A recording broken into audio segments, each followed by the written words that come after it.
বলে আপনাকে একটু পুরোহিত্য করে দিতে হবে। বলছে কোনো ব্যাপার নেই, যাবো।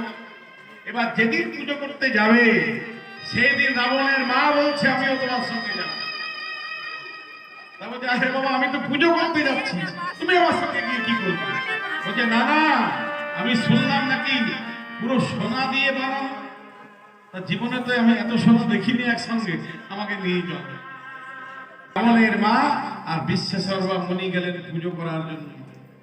রাবণের মা যখন দেখছে বাবারে বাবা, ঘর সোনা, দরজা সোনা, জানালা সোনা, মাথা খারাপ হয়ে গেল, এত সোনা। এবার পুজো পাশা হয়ে গেল। শিব ঠাকুর এসে বললেন, বলুন ব্রাহ্মণ কি দক্ষিণা নেবেন?